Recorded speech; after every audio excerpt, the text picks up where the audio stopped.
Now, it's less than 2 months since Boris Johnson left his post as PM, but already reports are suggesting he could stage a comeback as a contender for the Tory leadership. Now, is there any truth in these rumours, though? One person will know. Well, yeah, the Daily Telegraph might have an in with Boris Johnson, but his dad does too, and his father, Stanley, is here with us this morning. Now, I'm not saying that you've been on the phone to him, asking him this morning or yesterday after Liz Truss went, but you must have talked over the last 44 or so days about his feelings, about, you know, not being the Prime Minister. Is his head in a place where you could see him coming back? Look, I think he's in a plane, as I understand it. I mean, coming back, he is coming back. He's coming back from wherever he is to where he is. Is he coming back early? Is that I can't tell you. I can't tell you. Honestly, my view is this. Here I am. I am a proud elector in this business. Yeah. Because I'm a voter in the wonderful constituency of Bridgewater and West Somerset. Yeah. I will have a vote. I've just had a message from Central Office saying, you know, we'll send you a special code before the end of the week. This is what I think. I'm going to listen to what the candidates have to say. You know, this is a serious bod. Now, I will listen to all of them. And I will say, OK, I think I'm going to support Boris. I'm pretty sure I'm going to support Boris. I'm just speaking now as a voter.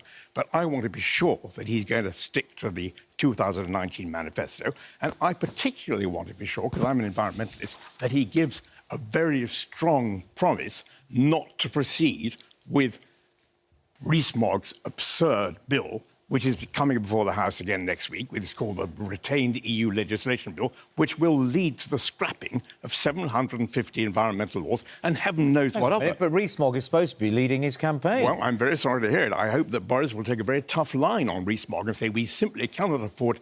Look, at the moment, 70 CEOs of environmental organisations, charities, national trusts and so on, wrote to the Prime Minister, this letter will be probably waiting for whoever the new Prime Minister is, saying the Tories are trashing their environmental record. Boris made that environmental record. You know, so... no, and there has been debate, hasn't it, about that, because those who are putting forward that, including Jacob Rees-Mogg, say that there's been a muddle and it doesn't necessarily mean those things the National Trust fit. So at the very least, that needs clearing up. It does. He should pull that bill. So you'd say, get on to that, Boris. You're going to listen to what they have to say. So he can't even guarantee on his dad's vote. Well, I tell you, I'm a serious political person, and I have been campaigning for the environment the whole of my life.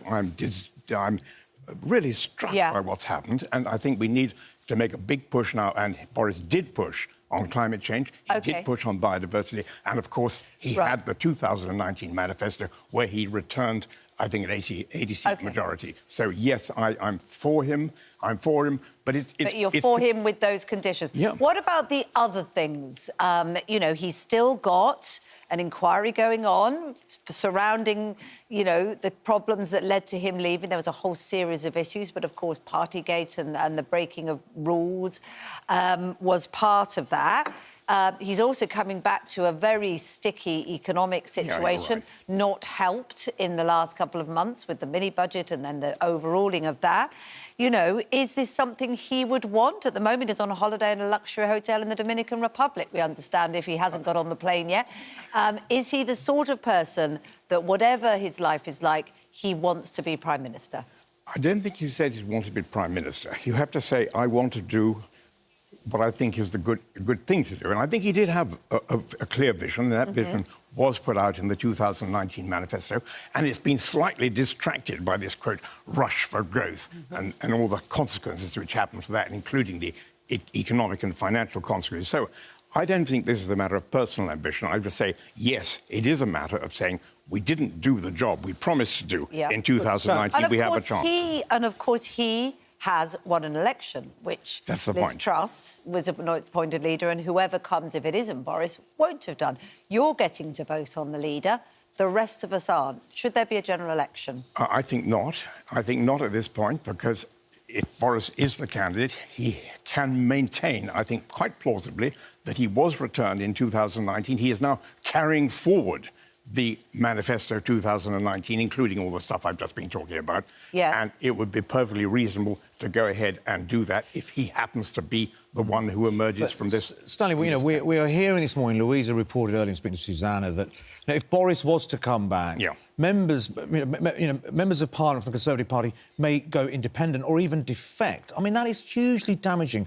It'll be an absolute farce. He only resigned less than 2 months ago. It will be a farce. It will bring democracy and integrity to its knees in this country, surely. I mean, you've been around a long time. You've seen, in the end, people, they know their time is up. They go quietly, and that retains some sort of order and democracy.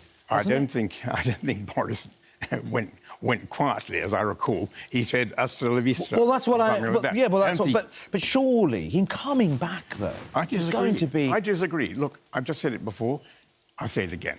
There was unfinished business. The unfinished business was the 2019 manifesto, which dealt with the environment, it dealt with the economy, and it dealt with Britain's place in the world. Whether people trust him anymore. Briefly, because very briefly, a lot of people will be surprised to know, but it's come out now because of Liz Truss's brevity in the position, that a Prime Minister, when they leave, have £115,000 a year to help run their office and their duties in public life, and that's forever, for the rest of their life. Some clever mathematicians have done some adding up and says that equates over 10 years, which is very possible, because Liz Truss is very young.